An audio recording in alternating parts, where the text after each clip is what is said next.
मैं कहता हूं तो मेरी वीडियो ने ले जाके मेवात में दिखाते हैं, ये तो ऐसे कहता है। मैं तो हमेशा गलत का विरोधी रहा हूं। मैं तो खुल के पंचायतों में मैंने कभी समझौता नहीं किया, कभी भी समझौता ना किया है ना करूंगा। मैं आपसे वादा करता हूं कि आपकी मुझे आवाज, जब भी मुझे कोई कानों में आवाज पड़ेगी, जब भी मुझे आपका कोई आदेश मिलेगा, मैं परम पिता परमात्मा को साक्ष्य मानकर इस धरती माता पर मैं कसम खा के वादा करके जा रहा हूं कि मैं आपके आदेश की पालना करूंगा। जहां पसीना आपका बहेगा, मैं खून बहाने से पीछे नहीं हटूंगा। ये लोग इस बात को वोट मांगना चाहते हैं, इनसे पूछो जब ये आए, पूछो ना बावनी खेड़ा के लोगों से, इनको वोट कौन दे रहे हैं, वो बुरा मान जाएंगे, मैं वो भी नहीं कहूंगा। आज ये सिर्फ पैसे के बल पे ये लोगों का, हमारे जमीर को, हमारे उसको खरीदना चाहते हैं। ये इलाका तो बहुत वीरों का इलाका रहा है, ये तो शहीदों की धरती है। यहाँ तो कभी ना मुगलों से अंग्रेजों से कभी समझौता ही नहीं किया। लालच की बात करें, अरे कितना पैसा है।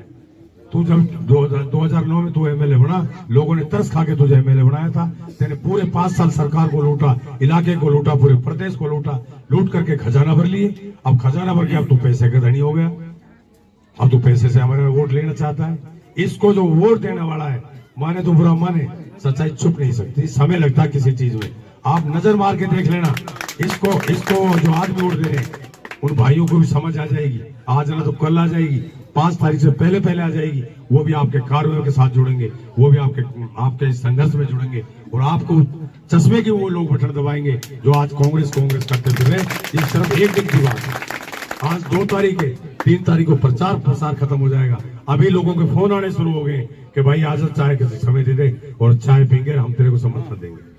मैं जाऊंगा उनके पास, उनसे झोली फैला के अपील करूंगा, वोट मांगूंगा।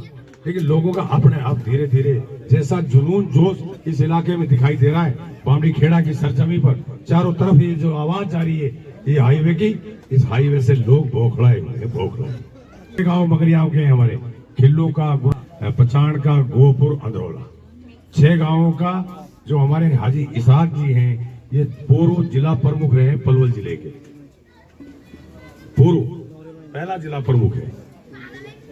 इन्होंने 6 गांवों को, सारी सरदारी को बुला के, नौजवान साथियों को बुला के, सबका समर्थन इकट्ठा एक ही दिन कल आपके बेटे को, आपके संघर्ष को दिया है, गठबंधन को समर्थन दिया है, और 5,51,000 रुपए इन्होंने केस दी।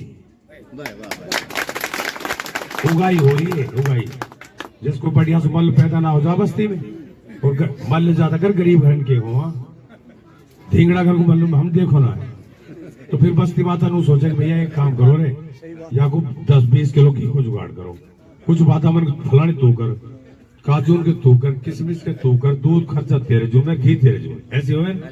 फिर वो मोहल्ला वाइज गिरा कि भाई एक काम करो, 200 रुपया की सौड़ गिर लो।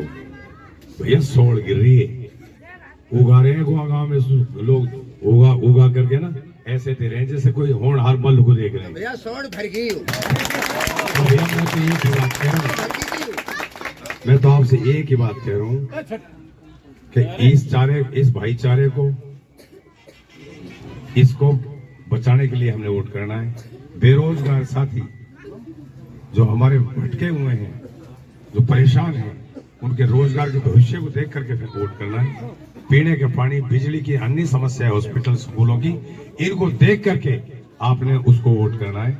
मेरा 30 साल का सफर राजनीति माने का मेरा मकसद यही था कि जो इलाके में हमारे दबी कुचली जो आवाज है, जो आवाज नहीं उठ नहीं पाती है, और विधायक बनकर के ये अपनी मौज मस्ती में पूरे साल गुजार देते हैं, मैं वादा कर रहा हूँ आपसे, ये आवाज अभी तो कमजोर है। जब इसको आप मजबूती देकर के चंडीगढ़ भेजोगे, ये विधानसभा में एक अकेली आवाज क्या तो चौधरी अभय सिंह चौटाला की होगी, क्या आपके बेटे, आपके भाई थे जो उसे और आप जब भी मुझे आदेश करोगे, मुझे आवाज दोगे, आपका बेटा एक लायक बेटे की तरह माँ बाप की जैसे सेवा करता है। मैं आपके सम्मान में, इज्जत में, मैं आपकी आवाज को कभी नेग्लेक्ट नहीं करूंगा। आपकी आवाज के मैं उसमें 4 चांद लगाने का, उस आपके आदेश की पालना करने का मेरा पूरा धर्म और कर्म बढ़ता है। मैं निभाने का काम करूंगा, मैं यकीन आपको दिलाता हूँ। लोग तरह तरह के रूमर चलाते हैं, लेकिन अब वो रूमरबाजी भी खत्म हो गई, लोग बौखलाना शुरू हो गए। पहले तो चला रहे थे कि भाई ये जो है गठबंधन का प्रत्याशी मेवात में कम वोट ले रहा है, हम 50 ले रहे हैं, 60 ले रहे हैं, कांग्रेसियों को प्रचार प्रसार था। लेकिन अब जैसे जैसे इलेक्शन बढ़ता जा रहा है, अब उनके पास कुछ बताने के लिए नहीं है। चुनाव आपका आपके फेवर में जा रहा है, जो आपका जन समर्थन मिल रहा है, ये समर्थन मुझे पूरे विधानसभा में कभी ना 19 में मिला, ना कभी 14 में मिला। पूरी दोनों बेल्टों में, मुस्लिम समाज में भी, हिंदू बेल्ट में भी, जितना प्यार जन सैलाब ये बनता जा रहा है, सुनामी बढ़ती जा रही है, आंधी जीत की बढ़ती जा रही है। इसको लोग आदमी है जो राजनीतिक सोच रखते हैं, जो अमन पसंद लोग हैं, जो भाईचारे को बढ़ावा देने वाले लोग हैं, जो इलाके की बहबूदी तरक्की के लिए जो लोग चिंतन मंथन करते हैं, उन सब की एक आवाज निकल के आ रही है, इस राक्षस को मार लो, इस रावण को फूंक दो, और 5 तारीख को दशहरा मनाएंगे, 8 तारीख को दिवाली मनाएंगे। ये चर्चा है बहुत तेजी से किस राक्षस को मार लो, और राक्षस मारना जरूरी है। राक्षस को मारना बहुत जरूरी है। उनके 5 साल के पीरियड में आप पूछो इलाके में क्या तबाही का मंजर रहा था।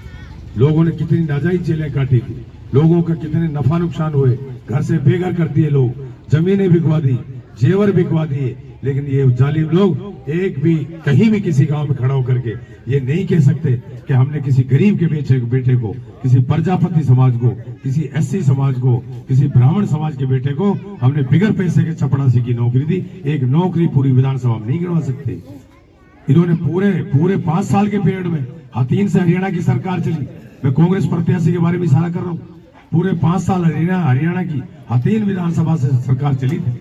इनके घर से हथीन में इन्होंने घर बैठ के सरकार चलाई थी, लेकिन एक भी काम कहीं विकास का नहीं गिनवा सकते। इनका काम था नौकरियां बेची थी, पैसा लूटा था पूरे 5 साल। आज उस पैसे की बरोड़ में हमारे जमीर को खरीदना चाहते हैं। किसी मुद्दे पर ये बात नहीं कर सकते, किसी विकास पर ये बात नहीं कर सकते, किसी रोजगार पर ये बात नहीं कर सकते। वोट किस बात की देते हैं, वोट किस बात की मांगते हैं, इनसे पूछो। मैं कहता हूं मेरे सामने तब आइए, मीडिया को बुलाइए, समाज को बुलाइए और आमने सामने डिबेट कर लीजिए। अगर आप आई मेरे एक बात का भी सवाल का जवाब दे दो, मैं राजनीति छोड़ दूंगा। मैं चैलेंज के साथ कहता हूं। हजारों बच्चे इन्होंने नौकरी लगाए, लेकिन वहां से लगाए जहां से 10 लाख मिलते थे, 15-20 लाख मिलते थे, जहां 10 गुणे पैसे मिले, इन्हें खुले आम नौकरियों बेचने का काम किया।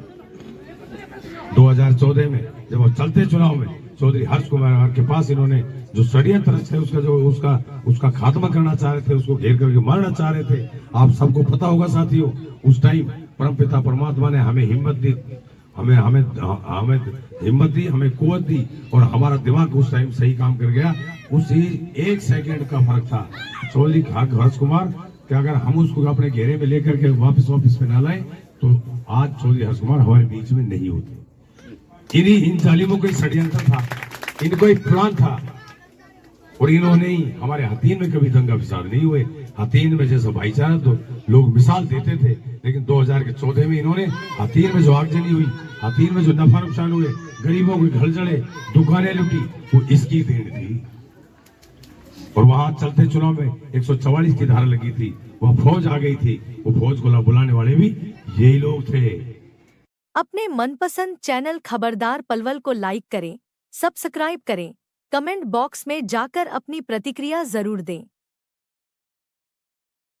अपने मनपसंद चैनल खबरदार पलवल को लाइक करें, सब्सक्राइब करें, कमेंट बॉक्स में जाकर अपनी प्रतिक्रिया जरूर दें।